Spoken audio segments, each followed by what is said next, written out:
আসলে মা, সূর্যের কোনো দোষ নেই। আমি সময় মতো ফিরে আসতে পারিনি তো, আর তাই তো সূর্য আমাকে খোঁজার জন্য রওনা দিয়েছিল। তবে মা, আমি সূর্যের কোনো বিপদ হতে দেইনি। এই দেখুন না, সূর্য ঠিকই আছে, ওর কোনো ক্ষতি হয়নি। তবে ওই অশুভ শক্তিরা চেষ্টা করেছিল সূর্যের ক্ষতি করার, কিন্তু বিধাতার অশেষ দয়ায় সূর্যের কোনো ক্ষতি হয়নি। যান মা যান, সূর্যকে নিয়ে ঘরে যান, সূর্যের এখন বিশ্রামের দরকার। কি বলছো কি আলো? সূর্যকে নিয়ে ঘরে যাব মানে? তুমি কি বাইরে দাঁড়িয়ে থাকবে নাকি? চলো চলো, তুমিও ঘরে চলো মা। কতদিন পর ফিরে এলে তুমি আর সূর্য কত। ওদিকে হাবু মালাকে নিয়ে রাতের অন্ধকারে বাড়ি থেকে বেরিয়ে পড়ে আর তারা পথ চলতে থাকে। কি হলো কি মালা, তুমি এভাবে থেমে গেলে কেন? চলো বলছি, আমাদের যে এখনো অনেক পথ চলতে হবে। হাবু, আমি যার পা চলতে পারছি না, সেই তখন থেকে আমি হেঁটে চলেছি তো চলেছি, কিন্তু কিছুতেই কেন পথ শেষ হচ্ছে না। আর তাছাড়া বিপদের পথ সহজে শেষ হতে চায় না। হ্যাঁ হ্যাঁ, তুমি ঠিকই বলেছো, কিন্তু আমি ভাবছি অন্য কথা। আমরা দুজন এভাবে চলছি তা চলছি, কিন্তু কোথায় যাব সেটা তো এখন পর্যন্ত ঠিক করিনি গো। ঠিক না করলে কি হবে? আমার বাপের বাড়ির পথেই তো রওনা দেওয়ার জন্য চলেছো। এখন শ্বশুর বাড়ি থেকে কিনা আমাকে বাপের বাড়িতে গিয়ে থাকতে হবে। কি কপাল করে এসেছি আমি। তারপর তুমি যদি একটা কাজকর্ম করতে, তা না হয় একটা কথা ছিল। শোনো মালা, তুমি সবসময় আমার দোষ দেবে না তো। এইসব কিছু হয়েছে তোমার জন্য।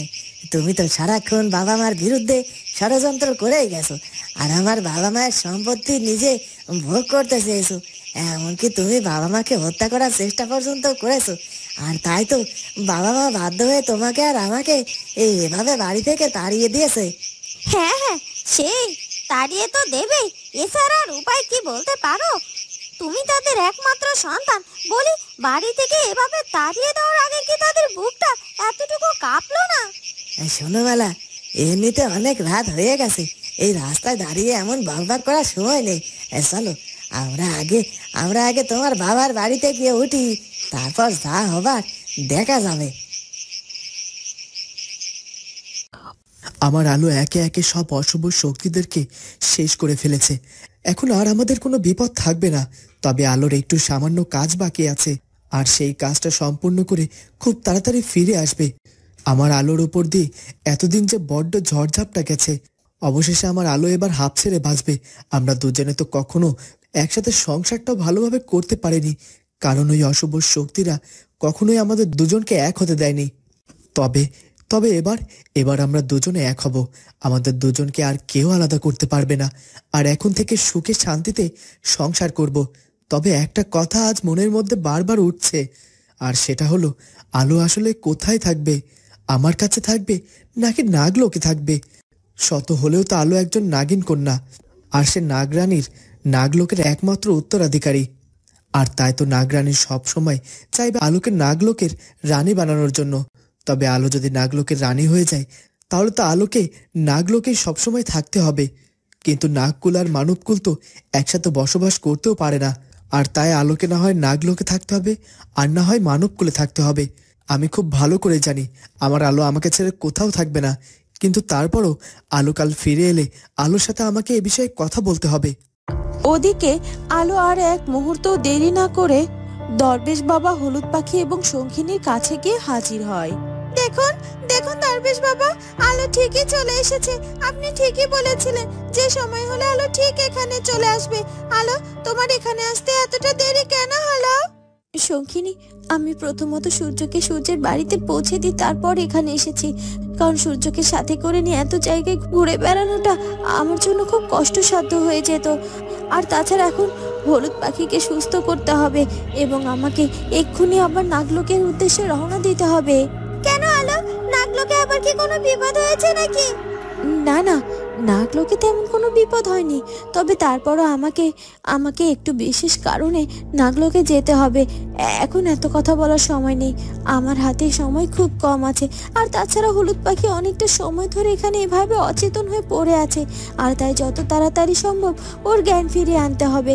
আর তাছাড়া অনেক রাতও হয়ে গেছে, কিছুক্ষণ পরই ভোর হয়ে যাবে, তাই যা করার এই রাতের মধ্যেই আমাকে করতে হবে। হ্যাঁ আলো, তুমি ঠিক ঠিকই বলেছো। ঠিক আছে, তাহলে তুমি এক্ষুনি হলুদ পাখিকে সুস্থ করে দাও। তখনই আলো তার শক্তি প্রয়োগ করে হলুদ পাখির উপর, আর সাথে সাথে হলুদ পাখির জ্ঞান ফিরে আসে এবং হলুদ পাখি আবার আগের মতো উড়তে শুরু করে।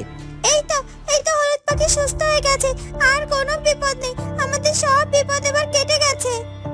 দরবেশ বাবা, এবার আর আমি একটু দেরি করতে চাই না। হলুদ পাখি, তুই দরবেশ বাবার কাছেই থাক, আর সঙ্গিনী তুই আমার সাথে নাগলোকে চল। না না আলো, তুমি নাগলোকে একাই যাও, আমি নাগলোকে যাব না এখন। কারণ আমি যখন নাগলোক থেকে বেরিয়েছিলাম তখন ওই নাগলোক থেকে একা বেরোয়নি। আমি আর পঙ্খিনী দুজন একসাথে ছিলাম, আর তাই আমি একা নাগলোকে কিছুতেই প্রবেশ করব না, ওখানে থাকতে পারবো না আমি একা একা। সঙ্গিনী, তুই চিন্তা করিস না, তোর সব কষ্ট দুঃখ আমি দূর করে দেওয়ার চেষ্টা করব, আর আমি তোকে জোরও করব না। তুই এখানে থাক, আমি যাচ্ছি, পরে তোদের সাথে আবার দেখা হবে। এ কথা বলে আলো অদৃশ্য হয়ে যায়।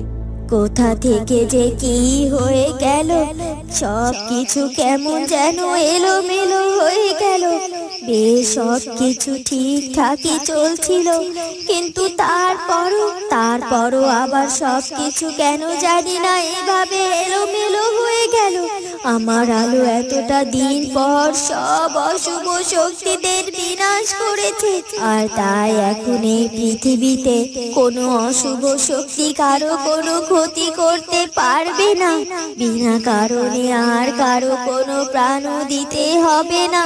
আর আমি আমার আলোকে নাগলোকে রানী হিসেবে অধিষ্ঠিত করব। এই যে অনেক বড় খুশির খবর, কিন্তু এত খুশির মধ্যেও আমার মনের মধ্যে কেন জানি না অজানা এক ভয় বাসা বেঁধে আছে। মনে হচ্ছে আমি খুব তাড়াতাড়ি আমার আলোটাকে হারিয়ে ফেলতে চলেছি। আর এবার আমি আমার আলোকে এমন ভাবে হারিয়ে ফেলবো যে আর কখনো কোনো দিনও ওকে খুঁজে পাবো না। কিন্তু এমনটা তো হওয়ার কথা নয়। তাহলে আমার এমনটা কেন মনে হচ্ছে? আমার আলো আমার সন্তান, আর তাই ও যদি আমার কাছ থেকে হারিয়ে যায়, তাহলে যে আমি সেটা কিছুতেই মেনে নিতে পারবো না। আর তাছাড়া আমার অবর্তমানে তো আলো এই নাগলোকে সিংহাসনে বসবে, আর আমি আমার আলোকে নাগ সিংহাসনে দেখে অনেক খুশি হব। আমার নিজের নয়ন দুখানা জুড়বে। কিন্তু আমার কেন মনে হচ্ছে আমার এই সব স্বপ্ন সত্যি হবে না। আমার সব স্বপ্ন ভেঙে চুরমার হয়ে যেতে পারে। কিন্তু কেন এমনটা মনে হচ্ছে? এর পেছনে কি কারণ আছে? আমাকে যে সেটা জানতেই হবে। সকাল হয়ে যায়। ওদিকে হাবু আর মালা সূর্যদের বাড়িতে এসে হাজির হয়ে যায়। কাকি, ও কাকি, কেমন আছো গো তুমি? এ কি মালা, তুই এখানে এতদিন পর আমাদের বাড়িতে এলি যে? আর তাছাড়া তোর সাথে জোকারটা আবার কে রে? কাকি, এসব কি বলছো কি? জোকার হতে যাবে কেন? ও আমার স্বামী, হাবু গো, হাবু। ও আচ্ছা, তাই বল, আসলে তোর বিয়ের পর তো তোর স্বামীকে দেখাই হয়নি। কিন্তু মা মালা, তুই হঠাৎ করে আমাদের বাড়িতে এলি যে, তাও আবার নিজের স্বামীকে সাথে করে এসেছিস? কেন কাকি, আসতে কি পারি না? আর তাছাড়া আমি একরকম বাধ্য হয়ে তোমাদের এখানে এসেছি, কারণ আমি বাড়িতে গিয়েছিলাম, কিন্তু বাড়িতে গিয়ে দেখি আমাদের ঘরের দরজায় তালা লাগানো। আর তাছাড়া আমার শ্বশুর বাড়িতেও এখান থেকে বেশ খানিকটা দূর, কোনো মতেই এখন ফিরে যাওয়া সম্ভব নয়। আর তাই ভাবলাম আমাদের বাড়িতে তালা দেওয়া তো কি হয়েছে, কাকিমার বাড়ি থেকে দুদিন বেরিয়ে যায়, তারপর নয় শ্বশুর বাড়িতে ফিরে যাব। ভালোই করেছিস মা। আর তাছাড়া আসলে মা, তোকে তো বলাই হয়নি, তোর বাবা মা কেউ এই বাড়িতে থাকে না। তোর বিয়ের পরই তোর বাবা আর মা এই বাড়িটা বিক্রি করে দিয়ে কোথায় যে চলে গেছে, তাদের কোনো খোঁজ খবরও এখনো পাওয়া যায়নি। কি বলছে কি কাকিমা? আমাদের বাড়ি বিক্রি করে দিয়ে অন্য কোথাও চলে গিয়েছে, আর আর তাদের কোনো খোঁজও পাওয়া যাচ্ছে না।